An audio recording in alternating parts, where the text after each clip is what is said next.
तो hello again दोस्तों, नमस्ते। स्वागत है आपका फिर से आपके अपने ज्ञान के पायलट चैनल में। जैसा कि हमने बोला था कि हेलो अगेन दोस्तों, स्वागत है आपका आपके ज्ञान के पायलट चैनल में। जैसा कि हमने बोला था कि हम आपके साथ ही हैं, जब तक आपका एग्ज़ाम नहीं हो जाएगा तब तक हम आपके जो है आपके साथ ही हैं। 10th का सारा सिलेबस हम करवाएंगे, ठीक है। 10th का भी सारा सिलेबस करवाएंगे। ऊपर से जो है ये सब चीज़ें जो रेलवे से रिलेटेड हैं, रेलवे से एसएससी से जो भी रिलेटेड जो चैप्टर हैं उसको जो है हम लोग इस पर देखेंगे, करेंगे। फिलहाल जो है सबसे ज़्यादा डिमांड आ रहा था कि board board board board board सही नहीं है, ये है वो है। तो एक बोर्ड हमने जो है किसी तरह से अरेंज किया है। फिलहाल इसी मार्कर और बोर्ड पर जो है आगे देखेंगे। डिजिटल बोर्ड वगैरह तो अभी हम लोगों का सिस्टम है नहीं, अभी बजट से बाहर है। फिलहाल जो है इस मार्कर और बोर्ड पर हम देखते हैं, अपना नया जर्नी स्टार्ट करते हैं। फिलहाल आज हम अपने शुरुआत से पहले हम चाहेंगे कि इस पर जो है हमारे नरेंद्र सर जो है कुछ शुरू करें, कुछ बताएं, आपको कुछ पॉइंट आउट बताएं। फिर जो है हम अपना आज हम लोग पढ़ेंगे। फिलहाल जो है नरेंद्र सर जो पढ़ाना है पढ़ाते हैं। पहले हम सबसे पहले इस पर हम शुरू करते हैं अपना नाम ज्ञान का पायलट, ठीक है। आज हम लोग पढ़ेंगे, जैसे हम लोगों का जब हम अपनी क्लास लेंगे तो हम उसमें जो है हम लोग आपको पढ़ाएंगे ट्रिग्नोमेट्री, ट्रिग्नोमेट्री ट्रिग्नोमेट्री पार्ट 3। इसमें जो है टी रेशियो चलेगा। क्या चलेगा? टी रेशियो का क्लास चलेगा। फिलहाल जो है उससे पहले जो है हमारे साथ जुड़े हैं नरेंद्र सर। कुछ देखते हैं क्या ज्ञान की बातें, क्या कुछ बातचीत करते हैं, ठीक है। फिलहाल सर से मिलते हैं, फिर बाद में अपना क्लास शुरू करते हैं। Thank you. ज्ञान का पायलट में आपका स्वागत, हार्दिक स्वागत एवं अभिनंदन है। जैसा सर ने हाई स्कूल के बारे में बताया, हाई स्कूल बोर्ड का एग्ज़ाम नज़दीक आ रहा है, तो उसके लिए अब आप लोगों का शिक्षण संस्थानों से लगभग सिलेबस ख़त्म होने की कगार पर है, या कुछ जगह ख़त्म भी हो गया होगा। लेकिन अब तक तो जो फर्स्ट टाइम में जो मतलब ख़त्म करने में, सिलेबस को पूर्ण कंप्लीट करने में जो समय लगता है, वो फर्स्ट टाइम बहुत ज़्यादा लगता है, क्योंकि वो चीज़ें नई नई रहती हैं, बच्चों को सीखने में थोड़ा समस्याएं होती हैं, और टीचर को भी पढ़ाने में थोड़ा सा बच्चों को लेके चलना पड़ता है। इसलिए इसमें थोड़ा सा 5-6 महीने का या 4 महीने का समय लगभग लग ही जाता है। लेकिन जैसे अगेन रिपीटेशन का मतलब क्या प्रक्रिया स्टार्ट होगी, तो टाइम ड्यूरेशन धीरे धीरे कम होता जाएगा। तो अब धीरे धीरे टाइम ड्यूरेशन तैयार करने में कम हो ही जा रहा है, होता ही जाएगा। और साथ ही साथ एग्जाम की डेट के हिसाब से अब हमारे पास टाइम लगभग सीमित अब दिनों में है। पहले कुछ 100 दिनों में था, अब दिनों में है, अब 2 डिजिट में आ गए हैं। तो इसके लिए अब इसका सिलेबस मतलब हाई स्कूल का सिलेबस जो है, बोर्ड का सिलेबस ख़त्म करने के लिए अब आपके अंदर तारतम्यता के साथ साथ अपनी आपकी एफिशिएंसी को बढ़ाना है। और उस एफिशिएंसी के साथ मतलब काम करिए, ताकि कुछ ही समय में मतलब जितने समय बचा है सिलेबस को 2 बार 3 बार 4 बार रिवीजन हो सके, कंप्लीट सिलेबस का रिवीजन हो सके। इससे आपकी जो है मोरलिटी बढ़ेगी, और आपके अंदर जो है एग्ज़ाम के पहले अगर 3-4 बार सिलेबस को आपकी आंखों से जब गुजर जाएगा, तो ये चीज़ें एकदम आसान लगेगी। वहाँ करने में, एग्ज़ाम हॉल में बैठकर वहाँ पर कोई प्रेशर रिलीज़ नहीं होगा, सारा चीज़ें मतलब आसानी से हो जाएगी और आपके अच्छे नंबर आएंगे। इसके लिए किसी न किसी का सहारा लेते हैं, तो आप लोग ज्ञान के पायलट का सहारा लीजिए और बार बार मतलब रिवीजन को अपनाइए, रिवीजन करिए बार बार सर के साथ। मैं यही आप लोग को शुभकामनाएं देता हूँ, जो कि आपका उज्जवल भविष्य के लिए मतलब कि बहुत बहुत सारी शुभकामनाएं। Thank you. सर हम सर तो क्या है कि एक मिनट सर।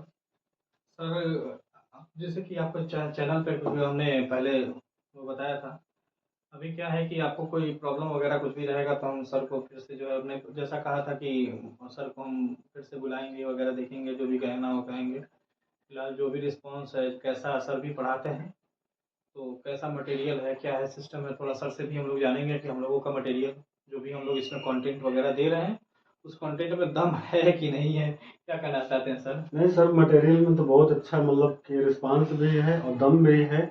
जो बच्चों को ज़रूरत चाहिए वो मतलब कि मिल भी रहा है। हाँ हाँ मैंने सर, देखा सर का हम वीडियो। हम सर आपसे ये कहेंगे जैसे कि वो चीज़ें होती हैं जैसे हम बुक प्रिफर करें, बुक बाय के बुक का जो है एक एक सारा किताब वगैरह सारा एग्जाम्पल हो गया और एक एक क्वेश्चन वगैरह जो सॉल्व करवा रहे हैं उसके विषय में क्या कहना चाहिए सर?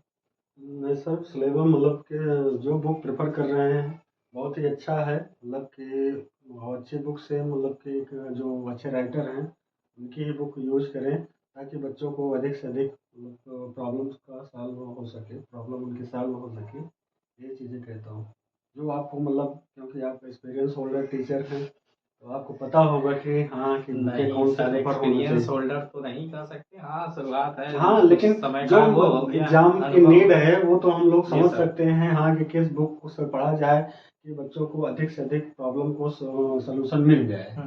वो हम्म। चीज़ें होनी चाहिए। जी सर। ठीक है, सर के पास समय का अभाव है तो इसीलिए जो है सर का बहुत ज़्यादा समय ना लेते हुए हम अब सर सर को जो है सर से विदा लेंगे, सर थैंक को यू बाय सर। करेंगे और पूरे ज्ञान के पायलट चैनल्स की तरफ से सर को बहुत बहुत अग्रिम शुभकामनाएं, क्योंकि सर थैंक का यू। सीजीएल का पेपर होने वाला है CBT 2, उसके लिए जो है बहुत सारी शुभकामनाएं। ठीक है, फिर सब समय मिलेगा तो सर फिर समय देंगे। धन्यवाद सर। Thank you sir. नमस्ते।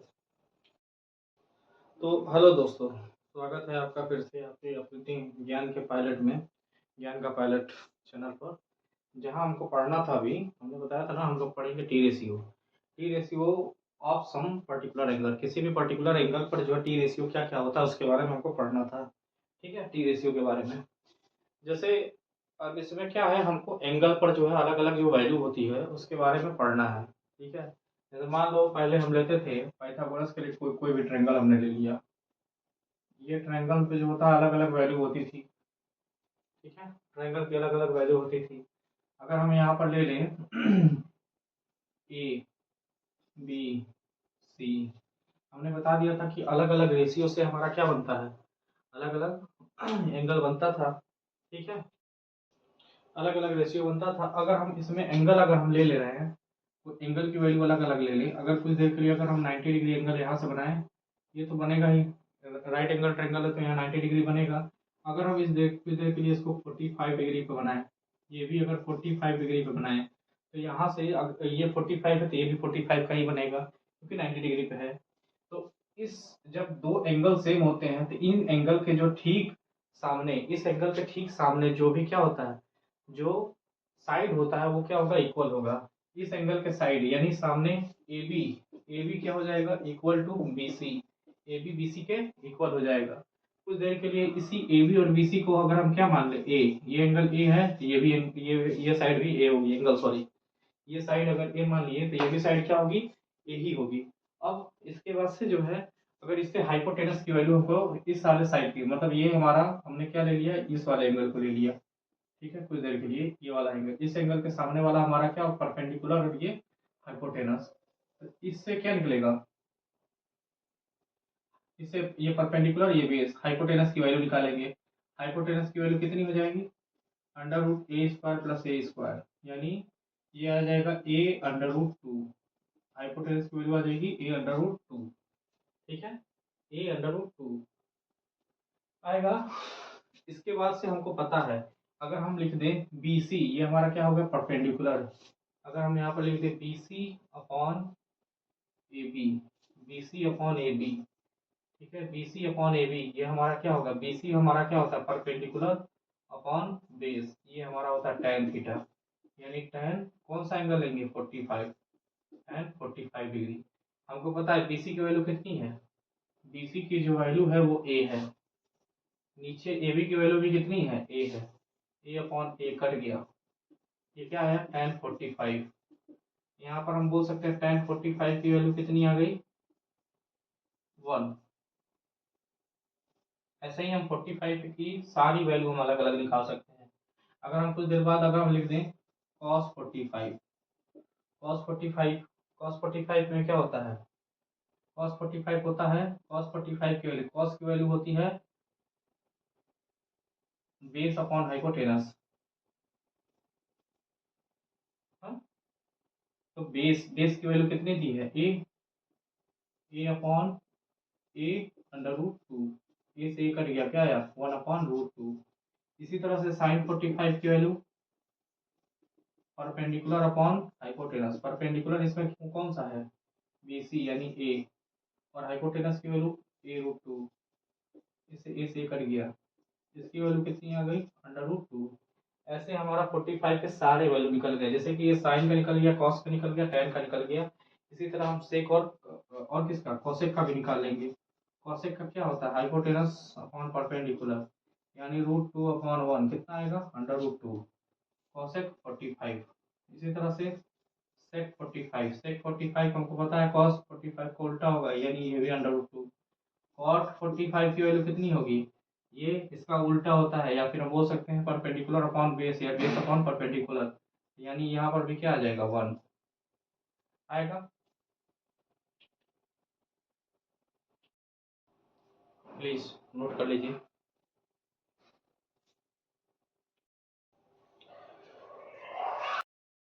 चलिए, अब हमको जो है 30 डिग्री और 60 डिग्री वाला प्रूव करना है। जैसा कि 45 डिग्री हमको पता चल गया था, इसके लिए हम एक इक्विलेटरल ट्रायंगल बनाते हैं। इक्विलेटरल ट्रायंगल में क्या होता है, इनकी साइडें जो होंगी 2a और ये भी कितने का होगा, ये भी 2a का होगा। हम क्या करेंगे, इस वाले साइड पे इसके वर्टेक्स से हम इस पर परपेंडिकुलर डाल देते हैं। जैसे ही वर्टेक्स के परपेंडिकुलर डालेंगे तो ये साइडें जो डिवाइड हो जाएंगी ए और ए में डिवाइड हो जाएंगी। अगर ये 2a है, ये a है, ये इस पर जो परपेंडिकुलर हमने डाला है, तो यानी ये 90 डिग्री क्रिएट करेगा, इधर भी 90 डिग्री।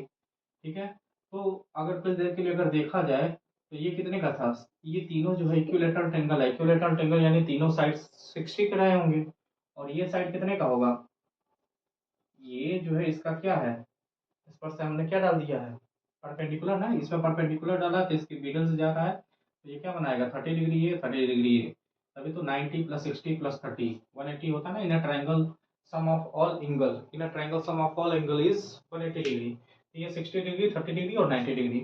तो अगर इस वाले एंगल कुछ देर के लिए हम किसको प्रायोरिटी मानते हैं, पहले हम 60 का निकाल लेते हैं, 60 का निकाल लेते हैं। इस 60 के हिसाब से ये हमारा क्या होगा परपेंडिकुलर, और ये हमारा क्या होगा बेस, और ये हाइपोटेनस होगा। तो सबसे पहले अगर हम निकालें तो पहले हम इसमें परपेंडिकुलर की वैल्यू निकाल लेते हैं। हमको पता है परपेंडिकुलर इक्वल्स टू क्या होता है, हाइपोटेनस का स्क्वायर माइनस बेस का स्क्वायर। हाइपोटेनस का स्क्वायर यानी 2a का होल स्क्वायर माइनस a का स्क्वायर, ये हो जाएगा √4 a का स्क्वायर माइनस a का स्क्वायर। यहाँ पर a बाहर आ जाएगा, a बाहर हो जाएगा, 4 में से 1 गया तो 3, a√3, यानी इसकी जो वैल्यू हमारी आ गई a√3 आ गई। ओके, यहाँ पर जो है इसकी जो वैल्यू आ गई a√3 आ गई। अगेन अगर हम देखें, इसका नामनक्लेचर हमने नहीं किया था, कर दे रहे हैं a, ये b, ये c और यहाँ पर d। अभी हम किस ट्रायंगल में चल रहे हैं, इन अ ट्रायंगल। अगर हम बात करें इन अ ट्रायंगल ACD, अगर हम कहें इस वाले ट्रायंगल में, सबसे पहले हम देखते हैं साइन 60 की वैल्यू कितनी होगी। साइन 60 यानी साइन का हमको पता है, साइन में क्या होता है perpendicular upon hypotenuse, perpendicular upon hypotenuse. Perpendicular की वैल्यू कितनी है a√3। इसमें जो परपेंडिकुलर है वो हमारा क्या है CD अपॉन हाइपोटेनस क्या है AC। CD की वैल्यू है a√3 AC upon AC, AC की वैल्यू है 2a।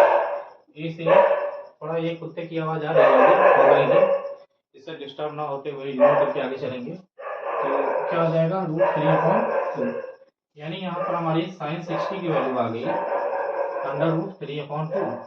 इसी तरह अगर हम cos 60 की वैल्यू निकाले तो कितना हो जाएगा बताइए, cos 60 की वैल्यू हम निकाले तो we know that base upon hypotenuse, base हमारा है a, हाइपोटेनस की वैल्यू कितनी है 2a, a से कट गया 1/2, यानी cos 60 की वैल्यू 1/2।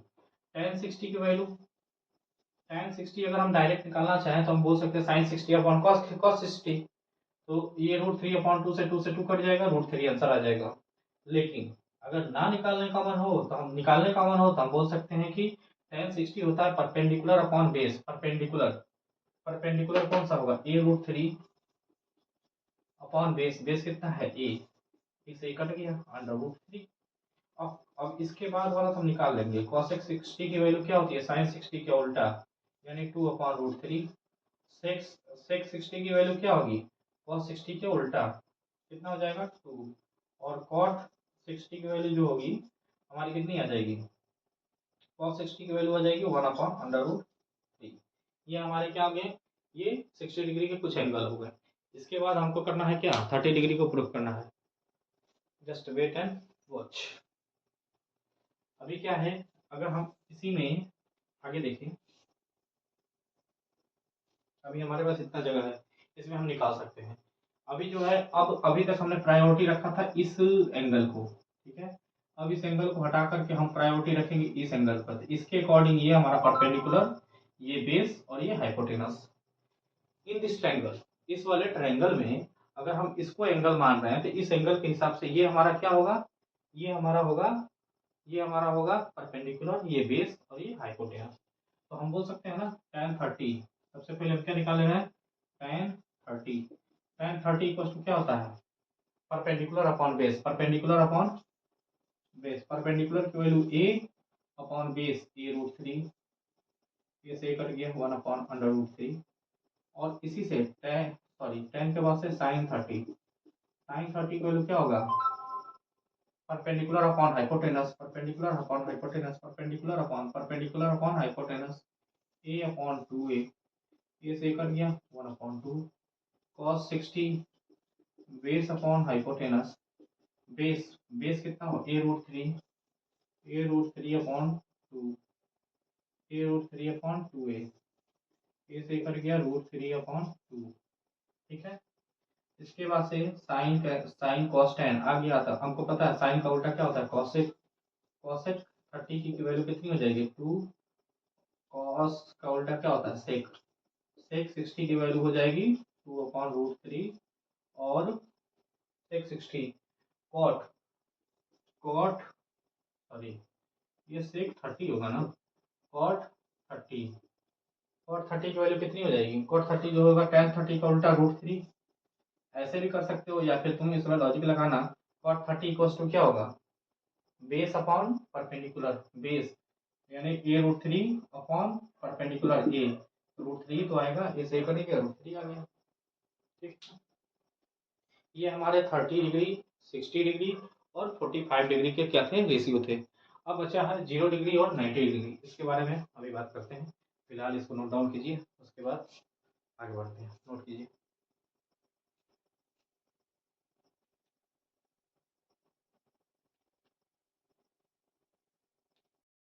चलिए, इसमें नोट में दो चीजें लिखना होगा, cosec 0 and cot 0 are not defined, and tan 90 and sec 90 are not defined. मतलब ये कुछ ऐसे हैं जिनकी वैल्यू जो है नॉट डिफाइन आती है, क्योंकि इसके कंडीशन में क्या होता है ना, जनरली इसके कंडीशन में यहाँ पर आ जाता है 1/0, 1/0। अगर मानकर चलिए, अगर हम बोले जीरो में अगर 1 से हमको डिवाइड करना है तो इसकी वैल्यू 0 तो बिल्कुल होती है। किसी भी नंबर में, किसी भी नंबर से, यहाँ पर 1000 भी रहे, अगर 0 से अगर हम डिवाइड कर रहे हैं तो वह क्या आ जाएगा, 0 आ जाएगा। लेकिन 1/0, 1/0 कभी भी 0 नहीं होगा। इसकी वैल्यू नॉट डिफाइन है, इसकी डिफाइन ही नहीं की गई है कभी भी। कभी भी कुछ कुछ ऐसे वर्ड हैं जिनकी वैल्यू नॉट डिफाइन है, जैसे कि 0/0, कई लोग बोलते हैं 1, ऐसा नहीं होगा। 0/1 बोलेंगे, कोई 0 बोलेगा, ये भी नॉट डिफाइन है। 0/0 कभी भी डिफाइन नहीं है।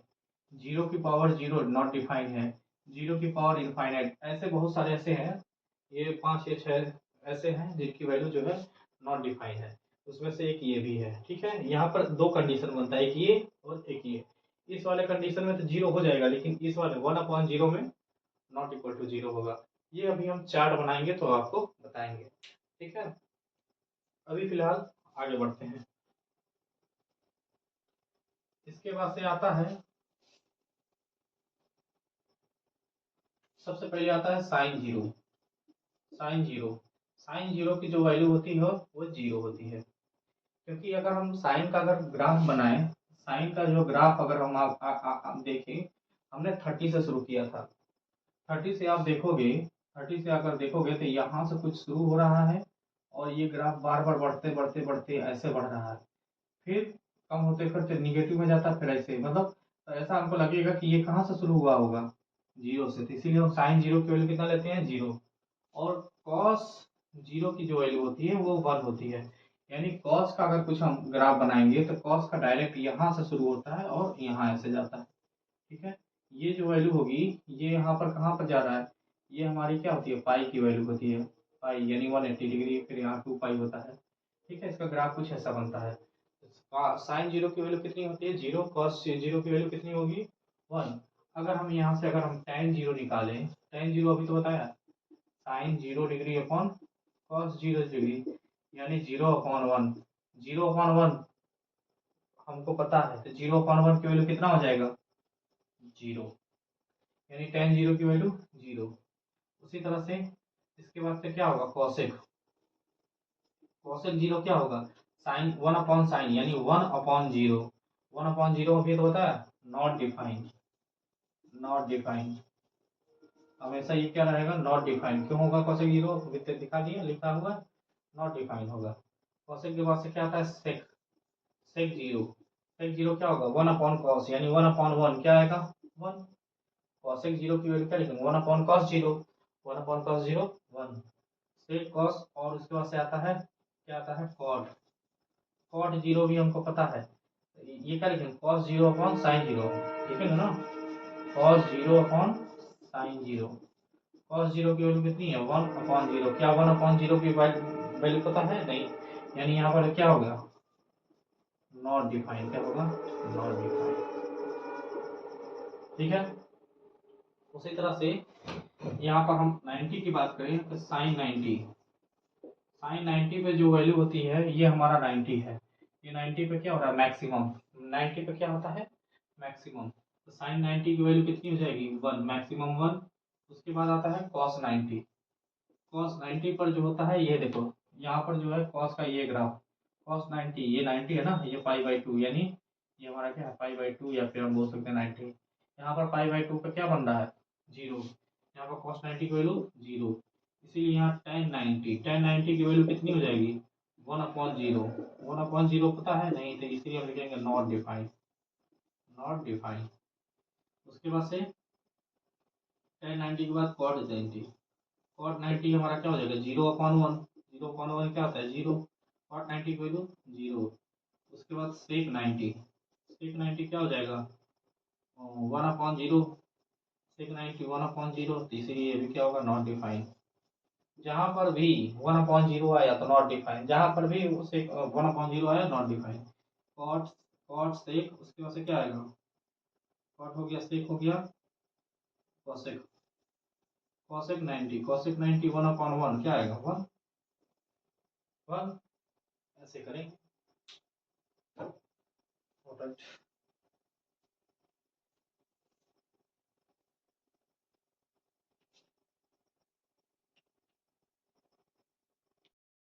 ये तो था कि कहाँ से हमारे जो है टी रेशियो में जो है हमारे जो एंगल्स वगैरह या फिर जो भी रेशियो की वैल्यू थी ये कहाँ से आती हैं, ये तो हमने आपको बता दिया। अब इसका हम लगे हाथ तो जो है टेबल बता देते हैं, और लर्न करने का सबसे इजी तरीका ये तो कैसे आता है इसको हमने बता दिया, लेकिन ये प्रूविंग थी। अब हम देखते हैं इसका टेबल। सबसे ज़रूरी जो है हमको टेबल लर्न होना चाहिए। तो टेबल में क्या होता है, इसका टेबल कैसे प्रिपेयर होता है, जो टेबल इसका बनेगा वो कैसे बनेगा। ठीक है, अगर हम यहाँ कुछ देर के लिए इसके ब्लॉक अलग अलग लिख दें, देखिए अगर हम यहाँ पे लिख रहे हैं साइन, यहाँ कॉस, यहाँ टेन, यहाँ कॉट, यहाँ सेक, कॉट सेक, कॉसेक, ठीक है। और यहाँ पर हम अलग अलग value 0 degree, 30 degree, 45 degree, 60 degree और 90 डिग्री ये हमने खींच लिया।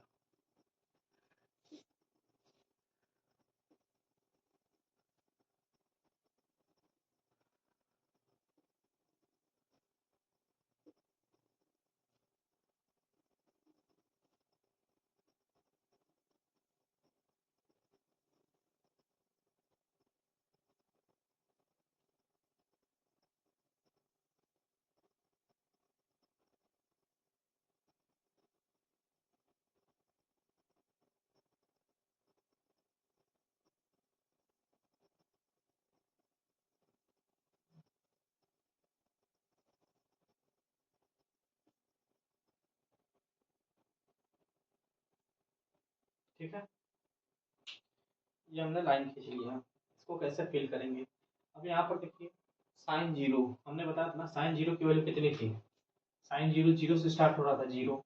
इसके बाद थोड़ा सा बढ़ा तो कितना बढ़ेगा? 1/2। थोड़ा और बढ़ा तो 1/√2। फिर ये क्या था? इसका मैक्सिमम वैल्यू था ना? नहीं, मैक्सिमम वैल्यू क्या था? 1। ये इसका मैक्सिमम वैल्यू था 1/√2। उसके बाद √3/2। यानी ये जो साइन की जो वैल्यू होती है वो क्या इंक्रीजिंग ऑर्डर में होती है। अभी हमने बताया कॉस का क्या होगा? डिक्रीजिंग ऑर्डर में। साइन की बस आपको इतनी वैल्यू याद रखनी है, साइन की 0 30 की 1/2, 45 की 1/√2, 60 की √3/2 और 90 की 1। अगर आपको इतना याद है, बाकी तो खुद बन जाएगा। आप कैसे निकाले थे वैसे निकलता है।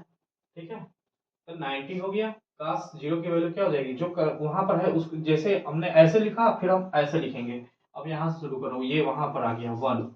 ये कहाँ पर सेकंड पे आ जाएगा? √3/2। इसके बाद ये कहाँ पर है? यहाँ पर आ जाएगा √2। ये यहाँ पर चला गया और सबसे आगे वाला लास्ट में। ठीक है, टेन का हमको पता है क्या होता है? टेन क्या होता है? Sine theta upon cos theta. Sine theta upon cos theta. अगर हम जीरो में 1 से भाग दें कितना हो जाएगा? जीरो होगा कि नहीं होगा? सिंपल। यहाँ पर देखो इससे इसमें डिवाइड कर देते, 2 से 2 कट गया, क्या बचेगा? 1/√3। इसको कट करेंगे तो पूरा का पूरा कट गया, क्या बचेगा? 1। इसको कट करेंगे तो 2 से 2 कटा, क्या बचेगा? केवल और केवल √3 बचेगा।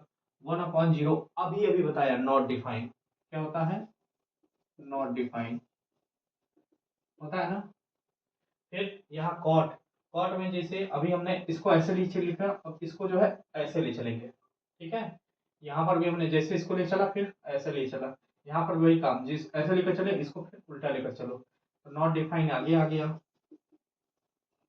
ठीक है, उसके बाद से √3 यहाँ पर आ गया।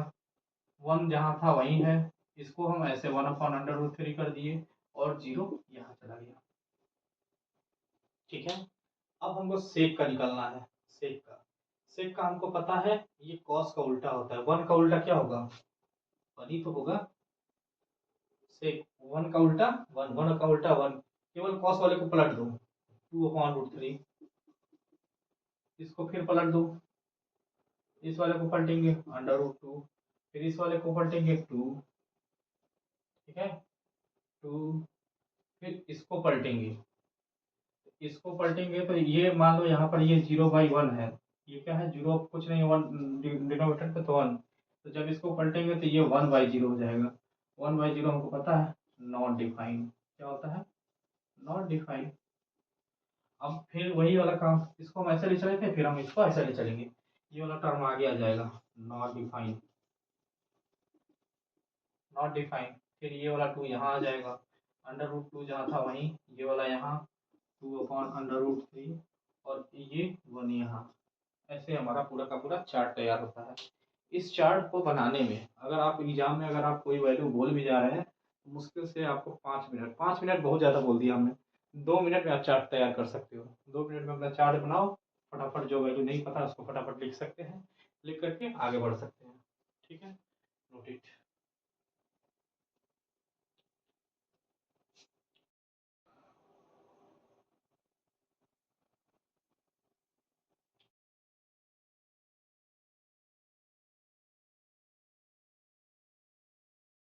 अभी क्या है, हम लोगों ने टेबल बनाना तो सीख लिया, कुछ क्वेश्चन भी सॉल्व करते हैं। ठीक है, कुछ क्वेश्चन सॉल्व करते हैं। तो क्वेश्चन में हमारे पास पहला क्वेश्चन है, tan² 45 plus tan² 45 plus 3 sin² 60 degree. 3 sin² 60 degree, इसकी वैल्यू हमको निकालनी है। tan 45 की वैल्यू कितनी होती है? इसका मतलब tan 45, आपको स्क्वायर अभी नहीं देखना है, tan 45 की वैल्यू बस देखो। tan 45 की वैल्यू कितनी होती है? 1। यहाँ पर 1 लिखेंगे और यहाँ स्क्वायर था तो इसका स्क्वायर लगा दो, सिंपल। 3 मल्टीप्लाई साइन 60 की वैल्यू क्या होती है? बढ़ते जाएगा, बढ़ेगा तो सबसे बड़ा मतलब सबसे बड़ा 1 था, 1 से जस्ट पहले क्या था? √3। √3/2 का होल स्क्वायर। 1 का स्क्वायर 1, यहाँ पर 3 इंटू 3/2, तो 3 √3 का स्क्वायर √3, ये 1 प्लस 3 3 9/2, 2 2 प्लस ये देखो 2 इसको क्रॉस मल्टीप्लिकेशन करेंगे, 2 1 2 प्लस 9 कितना हो जाएगा 11/2, कितना होगा 11/2, 11/2। लेकिन देखो यहाँ पर गड़बड़ होगा ना, थोड़ा सा की वजह से गड़बड़ हो गया, यहाँ 2 नहीं होगा, 2 का स्क्वायर करेंगे तो 4 होगा ना, तो यहाँ पर भी 9, 3 से 9/4, तो ये 4 1 4, 4 प्लस 9 कितना हो जाएगा 13/4।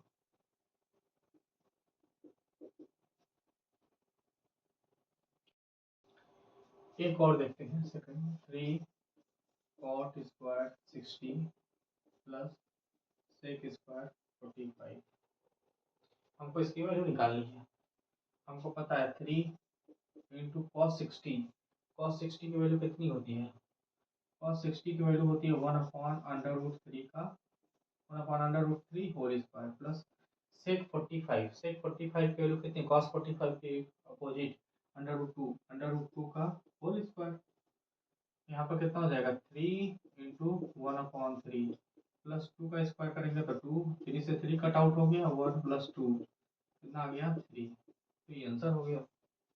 ऐसे ही हमको जो है क्वेश्चन वगैरह अपने सारे क्वेश्चन सॉल्व करने हैं। ये तो इजी लेवल के क्वेश्चन थे। अब चलते हैं थोड़ा इजी क्वेश्चन थे। अब जो है हम थोड़ा सा क्वेश्चन करेंगे हार्ड लेवल के क्वेश्चन, ठीक है। जैसे जैसे हम आगे बढ़ते जाएंगे वीडियो में, वैसे वैसे हमारे क्वेश्चन क्या होते जाएंगे, इजी फिर मॉडरेट टू हार्ड की तरफ चलेंगे। फिलहाल इसको नोट कीजिए, उसके बाद चलते हैं। देखिए हमने 2 क्वेश्चन लिखा है, इसको वेरीफाई करना है, प्रूफ करना है, ठीक है। अभी क्या है आपको ये हम बता दें, ये दोनों के दोनों फार्मूले होते हैं, आगे चलकर आपको पढ़ना पड़ेगा। यहाँ पर अगर हम 60 को a मान दें और 30 को b मान लें, तो यहाँ पर हम बोल सकते हैं tan a minus tan b 1 plus tan a into tan b। अगर हम एक लाइन में लिखना चाहें हम कह सकते हैं ये फार्मूला है tan a माइनस b, तो tan 60 में से 30 गया तो सीधे 30 tan 30, तो ये LHS RHS के इक्वल हो गया। यहाँ पर भी जो होता है cos 2a का फार्मूला, cos 2 इंटू ए अगर हम 30 ले लें तो cos 2a का फार्मूला होता है 1 minus 2 sine square A 2 cos square A minus 1 equal to एक और होता है cos square A minus sine square A, ठीक है। अगर हम डायरेक्ट लिखना चाहें तो ऐसे कर सकते थे, लेकिन हमको इसको प्रूफ करना है और विथ एंगल प्रूफ करना है, तो एंगल में हम प्रूफ करके देखते हैं, ठीक है। अलग अलग वैल्यू हम रखते हैं। अगर हम यहाँ से जो है LHS RHS की वैल्यू अगर हम देखें, RHS की वैल्यू कितनी हो जाएगी tan 30 की वैल्यू कितनी होती है, tan 30 की वैल्यू कितनी होती है 1/√3, 1/√3 होती है ना, 1/√3 वो हमारा आना चाहिए। अभी हम देखते हैं tan 60 LHS अगर हम ले लें, LHS में tan 60 की वैल्यू कितनी होगी √3 माइनस tan 30 की वैल्यू 1/√3, इसकी वैल्यू 1 प्लस √3 इंटू 1/√3, √3 से √3 कट गया, इसको जो है क्रॉस मल्टीप्लिकेशन करेंगे तो 3 माइनस 1 अपॉन √3/2 होगा।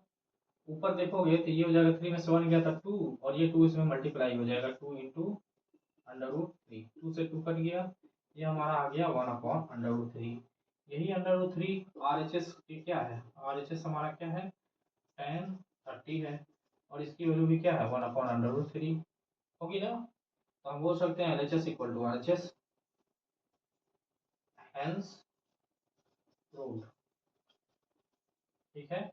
उसी तरह cos 60 की वैल्यू इसमें जो होता है हम अलग अलग ले लेंगे। पहले देखो इसको बोलेंगे फर्स्ट टर्म, क्या बोलेंगे फर्स्ट टर्म में हम cos 60 की वैल्यू लेंगे। cos 60 हमको पता है, cos 60 की वैल्यू कितनी होती है, हमने लिखवाया ना, cos 60 की वैल्यू क्या होती है 1/2 sin 30 cos 60, वही वाला सिस्टम। और यहाँ पर लेंगे 1 माइनस सेकेंड टर्म का क्या हो जाएगा 1 माइनस 2 स्क्वायर 30, यानी 1 माइनस 2 इंटू साइन 30 की वैल्यू कितनी होती है 1/2 का होल स्क्वायर, 1/2 का होल स्क्वायर। अब 1/2 को होल स्क्वायर को हम ऐसे भी लिख सकते हैं 1/2 इंटू 1/2, 2 से 2 कट गया, 1 में से 1/2 जाएगा, कितना बचेगा 1/2 आंसर। इसके बाद हम लेंगे थर्ड टर्म यानी 2 cos square 30 minus 1, 2 into cos square 30, cos 30 की वैल्यू हमको पता है √3/2 का होल स्क्वायर -1। अब इस स्क्वायर को हटाएंगे तो हम क्या लिख सकते हैं, इसको 2 बार लिखेंगे, इंटू √3/2 -1, एक 2 से एक 2 कट गया, √3 इंटू √3 3, ठीक है, 3 3/2 -1, 3/2, 2 में 2 3 में से जाएगा तो ये 1/2। अब यहाँ पर हमको पता है क्या आएगा, first term is equal to second term is equal to third term. तो हम यहाँ को बोल सकते हैं हेंस रूट, ठीक है।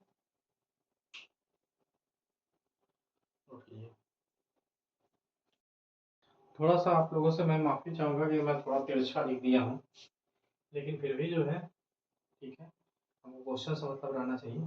क्वेश्चन में है if sine a plus 2b equals to √3/2 and cos a plus 4b equals to 0, a is greater than b। a की जो वैल्यू है, a की जो वैल्यू है वो क्या है, कहीं ना कहीं b से ज़्यादा है। दूसरा a प्लस 4b, यानी a प्लस 4b की वैल्यू जो है वो 0 से तो ज़्यादा है, लेकिन 90 डिग्री के या तो इक्वल होना चाहिए या फिर बराबर होना चाहिए, सॉरी 90 डिग्री से छोटा होना चाहिए या फिर इक्वल होना चाहिए, इक्वल, ठीक है, 90 डिग्री के बराबर होना चाहिए या फिर इक्वल होना चाहिए। तो इसको देखते हुए, कंडीशन को देखते हुए हमको क्या करना है, ए और बी की वैल्यू अलग अलग फाइंड करनी है। तो सबसे पहले हम देखते हैं, यहाँ पर दिया है sine a plus 2b equals to √3/2। In that case हमको पता है sine a plus 2b, this is the value of sine 60। ये किसकी वैल्यू है, साइन 60। अगर साइन 60 की वैल्यू है तो ये साइन से साइन क्या होगा, क्रॉस आउट हो जाएगा। तो यहाँ पर अगर देखेंगे कि साइन साइन जो है अगर इक्वल है तो एंगल भी क्या होंगे, इक्वल होंगे। क्रॉस कट आउट हम करते नहीं, लेकिन ऑन द कंपेयर, कंपेयर पे हम क्या कर सकते हैं, हटा सकते हैं। a प्लस टू बी की वैल्यू कितनी हो जाएगी, 60 डिग्री। ये इक्वेशन 1 मान लेंगे। In second of behalf of second a plus 4b is equal to 0।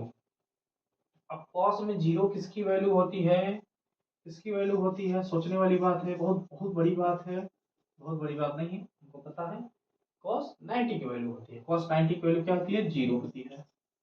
Cos 90, cos से कॉस यहाँ पर भी क्रॉस आउट, यहाँ पर a प्लस 4b और यहाँ पर 90 क्या है, इसके इक्वल है, तो ये हमारा कंडीशन भी फॉलो हो रहा है, a plus 4b equals to 0।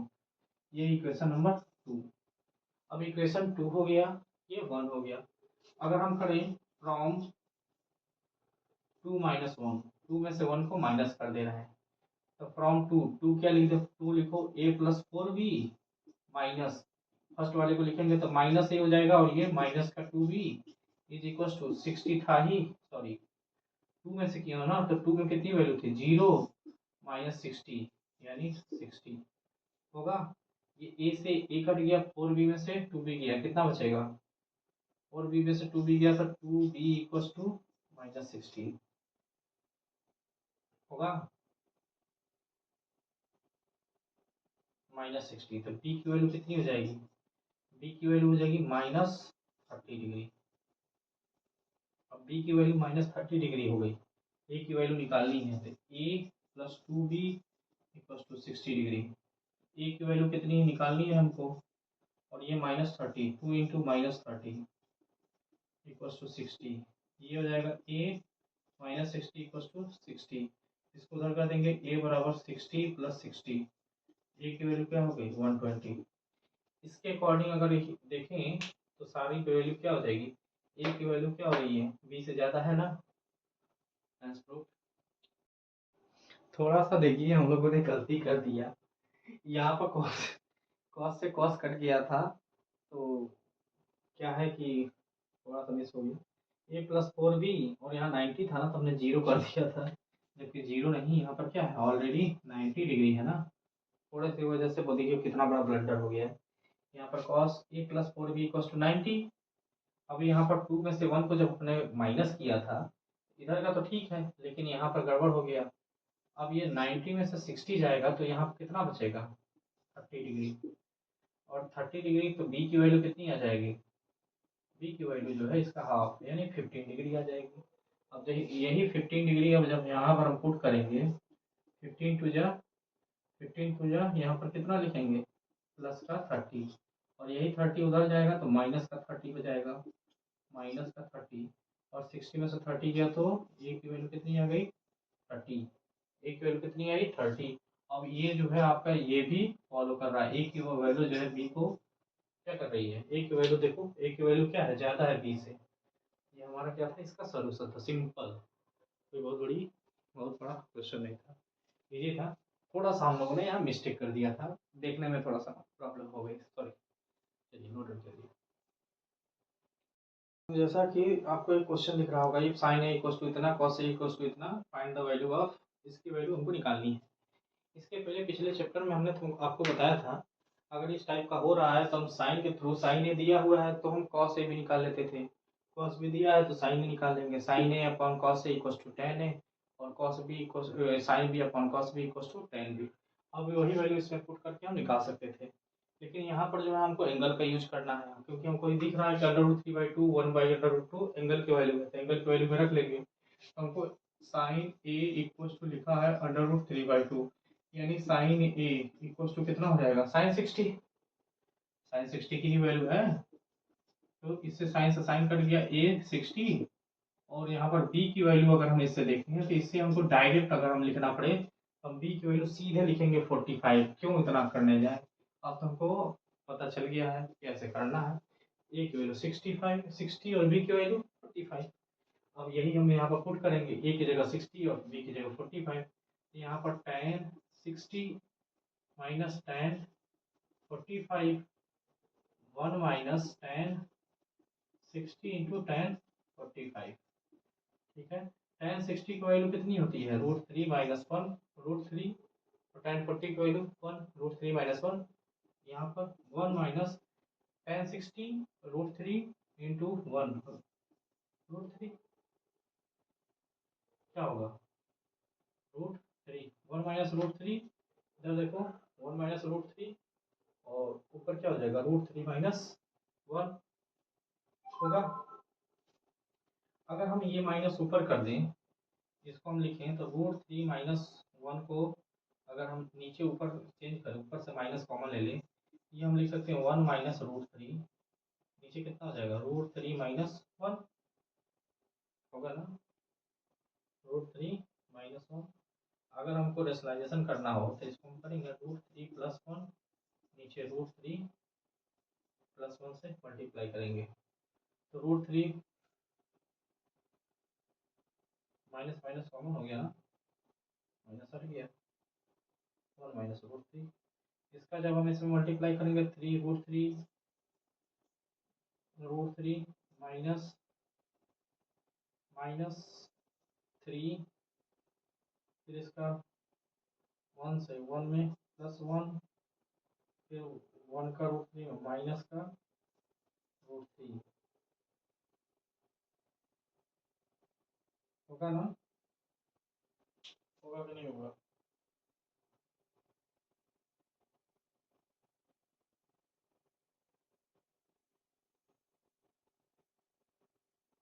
थोड़ा सा हम लोगों ने गड़बड़ कर दिया, यहाँ पर क्या है प्लस है, यहाँ प्लस होगा ना, यहाँ पर भी प्लस होगा, इसको अरेंज करके हम लिखेंगे तो यहाँ पर देखो √3 माइनस 1 अपॉन √3 प्लस 1, देख रहे हो थोड़ा थोड़ा माइनस प्लस 1, तो प्लस 1 का रेशनलाइजेशन करेंगे तो √3 माइनस 1, इसका क्या होता है कॉन्जुगेट से मल्टीप्लाई करते हैं, इसका कॉन्जुगेट यानी बीच का जो साइन होगा वो हम चेंज कर देंगे, √3 माइनस 1 ऊपर वाले के जैसे √3 का क्या हो जाएगा -1 का होल स्क्वायर, नीचे √3 का स्क्वायर 3 माइनस 1, इसका स्क्वायर करेंगे तो 3 प्लस 1 माइनस 2√3 अपॉन 2, और इसमें क्या हो जाएगा 4 minus 2, 4 minus 2 under root 3 upon 2, 2 अगर कॉमन ले लें ये 2 माइनस अंडर रूट 3 अपॉन 2, 2 से 2 कट गया, ये हमारा आंसर होगा 2 माइनस अंडर रूट 3, यही आंसर होगा, ठीक है।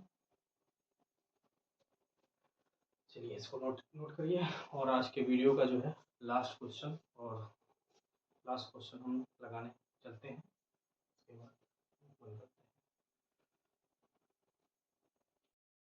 देखिए हमारे हिसाब से तो ये क्वेश्चन जो है बेस्ट क्वेश्चन अब तक का जो है, जो भी हमने पढ़ा है उसमें सबसे बेस्ट क्वेश्चन है। इसको हमको सॉल्व करना है। If 6x equals to sec theta and 6 upon x equals to tan theta, find the value of 9 into x square minus 1 by x square हमको निकालना है। इसको कैसे निकालेंगे, पहले इसको हमको देखना पड़ेगा, इसको निकालना है। तो हमको पता है 6x equals to sec theta। Solution x equals to हम क्या लिखेंगे, ये 6x equals to sec theta, ये हम इक्वेशन 1 मान ले रहे हैं, और 6 upon x equals to tan theta, इसको हम क्या मान ले रहे हैं, इक्वेशन 2। ठीक है, इक्वेशन 1 इसको इक्वेशन 2। पहले हम करेंगे फ्रॉम 1 प्लस 2, 1 में 2 को ऐड करो तो क्या लिखेंगे, 6x plus 6 upon x equals to sec theta plus tan theta. ठीक है, इसमें 6 कॉमन हो गया तो यहाँ पर x plus 1 upon x equals to sec theta plus tan theta.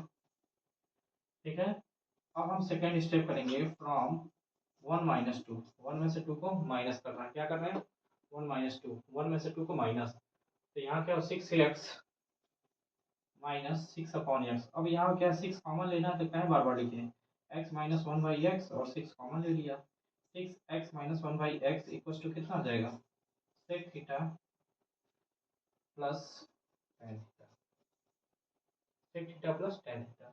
अगर हम इसको मान लें इक्वेशन नंबर ये क्या है 4, सॉरी 2 था ना, 3, इक्वेशन नंबर 3 और इक्वेशन नंबर 4, ये 3 और 4 हो गया। ठीक है, अब सेकेंड हाफ, ये 3 हो गया, ये 4 हो गया। अब हम करेंगे from from third multiply by fourth, equation number third में फोर्थ का मल्टीप्लाई कर दे रहा है, थर्ड में 4 का मल्टीप्लाई, 6 में 6 का मल्टीप्लाई करेंगे तो हमको पता है कितना हो जाएगा 36, और यहाँ पर A x plus 1 by x, x minus 1 by x, A plus B, A minus B, यानी A square minus B square, x square minus 1 by x square होगा। यहाँ सेक प्लस थीटा, सेक सेक यहाँ माइनस था ना तो माइनस होगा ना, sorry, sec plus tan theta, sec minus tan theta, यानी A plus B, A minus B, यानी A square minus B square. यहाँ हो जाएगा sec square theta minus tan square theta. We know that, we know that very well, sec square theta minus tan square theta equals to 1, क्या होता है 1। यहाँ लिखेंगे ना 36 x square minus 1 upon x square is equals to 1। अब यहाँ पर हमको पता है, इसको हम क्या लिख सकते हैं 9 मल्टीप्लाई, या फिर हम लिख सकते हैं इसको 4 multiply 9 x square minus 1 by x square is equals to 1। इस 4 को इधर लेकर आएंगे, ये हो जाएगा 9 x square minus 1 by x square is equals to 1 upon 4। इसी की तो वैल्यू निकालनी थी, इसी की वैल्यू, ये हमारी आएगी 1 बाई 4, ऐसे लगेगा, नोट कीजिए। ये अब तक का जो है सबसे बेस्ट क्वेश्चन था, और आपको हम बता दें जितने भी अच्छे अच्छे क्वेश्चन होते हैं वो आपको जो है मैंने शुरू में ही कहा था आपको यहीं मिलेंगे। अभी क्या है, हम लोग ने शुरुआत किया है, शुरुआत में जैसा जो अच्छा कर सकते थे वैसा हमने किया, और इसमें चलते चलते जो है आज T ratio some particulars, T ratio particular angles का जो है आज हमारा जो है यहाँ पर जो है काफ़ी हम लोगों ने सवाल लगा लिए हैं। अगर देखते हैं अगर इसमें और भी कुछ हमको क्वेश्चंस दिखाई देते हैं तो इसका पार्ट 2 तो जरूर लाएंगे, तो नेक्स्ट टर्म में जो है इसके आगे चलेंगे। ठीक है, अब तक का ये सबसे बेस्ट क्वेश्चन रहा, इसको जरूर नोट कीजिएगा, और जो कहीं नहीं मिलता आपको यही मिलेगा, ये थोड़ा ध्यान रखिए। आप इसको जो है आप अपने साथ साथ शेयर कीजिए अपने दोस्तों को भी, देखिए सीनियर वगैरह जो भी देख सकते हैं, रेलवे कॉम्पिटेटिव एग्जाम वगैरह जो भी है वो देखिए, अगर आपको कंटेंट में दम लगे तो थोड़ा सपोर्ट कीजिए। आगे चलते हैं, मिलते हैं फिर नेक्स्ट वीडियो में, तब तक के लिए